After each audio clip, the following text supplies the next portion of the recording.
Bom, a gente vai dar agora para vocês, continuando aquela aula de como evoluir um paciente na enfermaria, nós estamos na parte 2, um exemplo de como aplicar a metodologia SOAP e a lista de problemas, mas principalmente a lista de problemas num caso clínico. A gente apresenta para vocês uma mulher de 60 anos que se queixa de falta de ar. Ela relata que há 3 semanas no seu trabalho, ela é faxineira, ela começou a sentir um cansaço.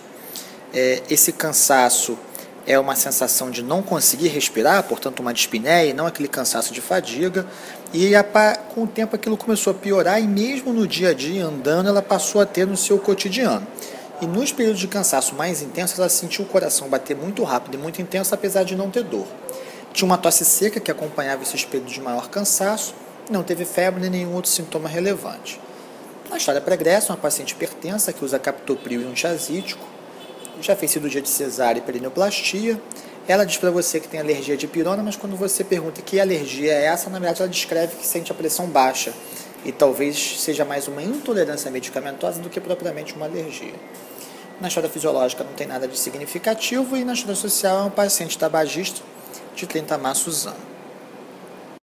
É muito importante que vocês não esqueçam de fazer a revisão de sistemas. A revisão de sistemas ela vai ajudar vocês a ter sintomas que a pessoa não correlaciona com a doença atual, mas pode ter associação, a pesquisar comorbidades ou até sintomas que a pessoa ignora e que tenham relevância clínica. No caso dessa senhora, ela referiu apenas constipação intestinal e uma cefaleia tensional crônica. Um exame físico bom, uma dente em bom estado geral, sem turgência jugular, corada, um ritmo regular, com uma quarta bulha sem sopro. Crepita um pouquinho nas bases pulmonares, um abdômen nada demais, os membros inferiores com veias varicosas superficiais, uma dermatite ocre e onicomicose. Os sinais vitais têm uma pressão arterial de 156 por 90, bate a 88 batimentos por minuto e tem uma frequência respiratória de 28 incursões. Então, a partir dessa história e desse exame físico, naquela anamnese inicial, como é que eu montaria uma lista de problemas? A gente pode montar assim: dispneia, tosse, crepitação pulmonar. Essa é a história atual dela. Comorbidades: hipertensão, tabagismo, intolerância à dipirona, constipação, cefaleia tensional crônica e do exame físico. Ela não te falou, mas você captou uma insuficiência venosa crônica de membros inferiores e a onicomicose. É importante tudo. O clínico vê o paciente como um todo. Tudo que você captar da história, sintoma ou do exame físico, sinal, você tem que colocar e atuar. Aqui, só para explicar como a lista não é algo fixo, eu poderia botar dispneia, tosse e crepitação no mesmo item, ou cada um num item separado. O importante não é a forma, é o conteúdo.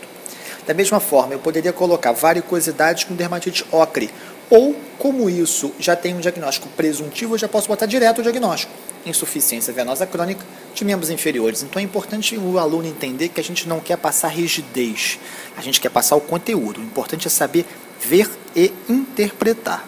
Como é que ficariam esses comentários?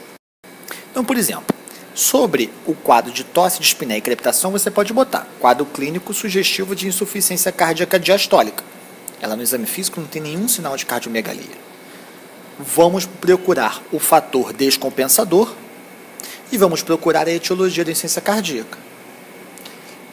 Plano terapêutico. Eu vou pedir exames confirmatórios: eletro, raio-x de tórax, eco, exame de sangue e de urina.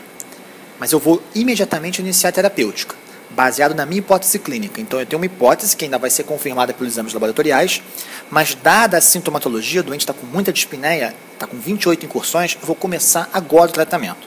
O que eu vou fazer? Vou fazer furosemida venosa, vou colocá-la no CPAP com suporte de oxigênio, vou deixar um captopril oral e não vou começar beta-bloqueador agora, esperando reduzir os sintomas congestivos. Então aqui está um exemplo clássico do comentário.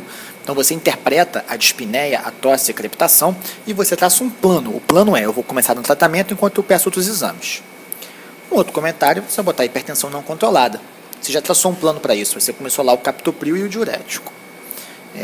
Sobre o item tabagismo, talvez nada para a gente comentar agora, a gente vai ter que estar atento se ela não vai fazer abstinência.